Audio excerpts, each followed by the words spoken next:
Double Sports Talk, worldwide, with some news from the world of tennis. So y'all check this out. Well, I'm a little late to the party, right? A little bit, just a little bit, right? Let me tell you something. In Wimbledon, it's going down. The legends are letting loose up in Wimbledon. We're in the round of the last 16, right? Every one of the legends, it's three of them, right? Djokovic straight setting his boy Humbert from France. 3 sets, 6-3, 6-2, 6-2, right? Boom, right? He's in the quarters. Now he plays Guffin, who's in good form, beat Fidasco. Guffin's in good form, won the tournament before. He's formed. Once you start seeing the ball like that, don't matter who's on the other side of the net. But straight sets from Djokovic, right? Think about it. Then Nadal follows him. He's Sosa. Boom. 6-2, 6-2, 6-2. Right? Nadal. That's the storyline now. We'll get around to it. But, he's going to play Sam Querrey. You know what I'm saying? There's only one Sam Querrey. The one to be Danny Murray.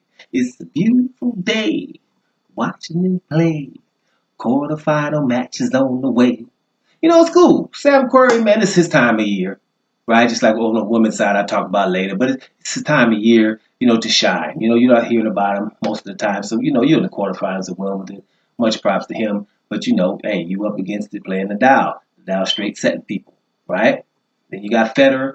Did the same thing, straight set him, even did one better, 6-1, 6-2, 6-2, right? He's going to play Nishikori. So that's going to be a good match, right? So but the legends are basically handling their business. And listen, what you're watching are the guys with 20 Grand Slams, 18 Grand Slams, and Djokovic with 15 Grand Slams. So if Djokovic wins, he's like 16 Grand Slams, but baby, I'm listening to y'all over there whispering about who's the GOAT between you two, right? I must take a step closer and listen to that conversation. Now, Federer, pressure's on him, in my opinion, because this is his surface. He's got 20 Grand Slams. He's a little bit older than other guys. And, you would like to put another one on top of that, put a little distance between him and Nadal, of course, right? That's as simple as that. That's the pressure's on him, his surface. Nadal, if he does this on grass, we talked about it, he got 19 Grand Slams at that point. He's definitely pushing up on Federer, talking about the GOAT, especially with that head-to-head. So, a lot of people are upset about that. Let's make sure this is clear. I rode Federer, always have. That's just the way that go down, because when I got with Federer, bottom line is, when you watch tennis a long time, as long as I have, you talk my favorite player, basically John McEnroe. I like to serve volley, the way he was playing, the way he was up, up to things. It was a different type of style. But you're talking about all the players that you would like. If you mention all of them, you're talking about the Andre Agassi's of the world, Pete Sampras, right? Lindell, for example. What about Boris Becker and Stefan Edberg, right? Let me say, they weren't winning on all surfaces, right? They weren't. They had their surfaces. Ivan Lendl, that dude that wasn't winning nothing on grass. I think if Ivan Lendl made a final on grass, it was a big thing to him. Couldn't do it or something like that, or a semifinal. He wasn't winning nothing on grass. You know what I'm saying? Boris Becker can't win a sand on clay. Boris Becker on clay, I told you, in his backyard with his kids on the clay, they gonna beat him, right? Well, they grow now, but I'm just saying when they was 4 and 5, he's winning nothing on clay, for example. You know what I mean? And shoot, McEnroe ain't he's serving the volley too well on clay. He's gonna win some stuff. I'm pretty sure he won a tournament. Boris Becker didn't even win a tournament. Stefan Edberg had problems, even though he was better than Boris, for example. But, they wasn't good at it. Pete Sampras wasn't winning too much on clay, So people had their surfaces, right? And, most of them, all of the greats, all of them.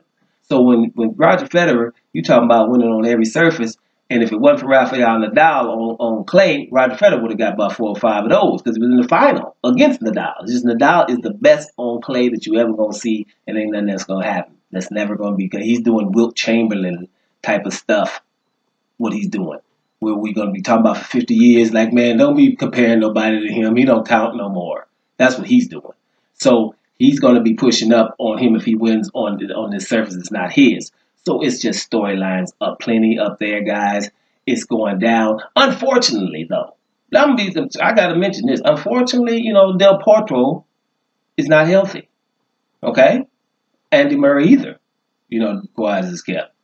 But Del Potro, for me, once you get around this grass and with the U.S. Open, a healthy Del Potro mixes it up with these guys. It's really unfortunate how many injuries he's had over the years. But if you see Del Potro play 4 months in a row, then you just see where he is. His name is right there all the time, and then he gets hurt again. I've seen him come back on the tour.